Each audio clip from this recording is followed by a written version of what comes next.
नमस्कार. शब्दभूमी न्यूजमध्ये आपले स्वागत.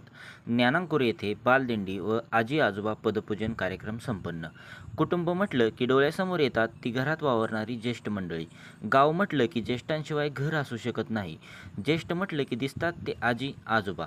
आजीशिवाय संस्कार नाहीत, आजोबांशिवाय संघर्ष नाही. याच अनुषंगाने आषाढी एकादशीचे औचित्य साधून ज्ञानांकुर इंग्लिश मीडियम स्कूलमध्ये विद्यार्थ्यांची बालदिंडी व आजी आजोबा पदपूजन कार्यक्रम आयोजित केला होता. पालक प्रत्येक वेळी आपल्या मुलांसाठी वेळ देऊ शकत नाहीत, त्यामुळे अशा वेळी त्यांची उणीव भरून काढतात ते आजी आजोबा.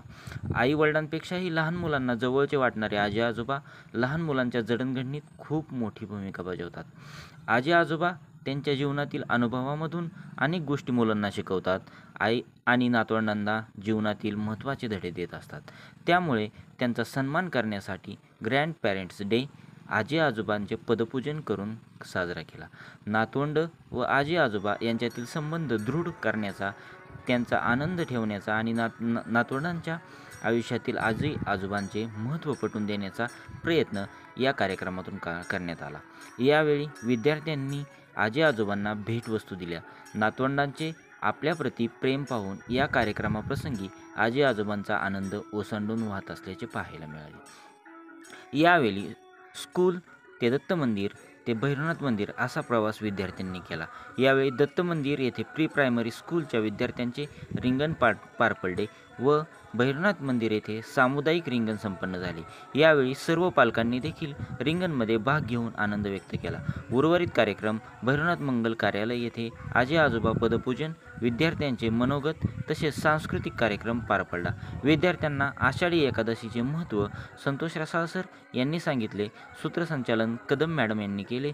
आभार मुख्याध्यापकीय सौ पल्लवी पानसरे यांनी मानले. यावेळी विद्यार्थ्यांना अल्पोहार संस्थेचे संस्थापक अध्यक्ष श्री नागनाथ पानसरे यांच्याकडून देण्यात आला. यावेळी विद्यार्थी, पालक, शिक्षक, शिक्षकेतर कर्मचारी, गावकरी मंडळी मोठ्या संख्येने उपस्थित होते.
विठ्ठल तुम्हारे परिवार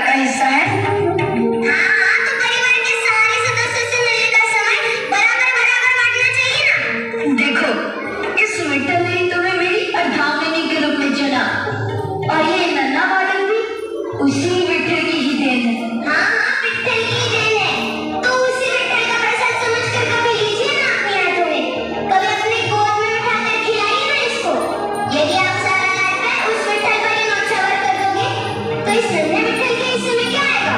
ये गीली मिट्टी। विट्ठल, अब तो विट्ठल को आप ही संभालिए, मुझे कुएं से पानी लेने जाना है, ध्यान रखिएगा। आज अपने विट्ठल के लिए मटका बनाऊंगा और प्रतिदिन उस मटके में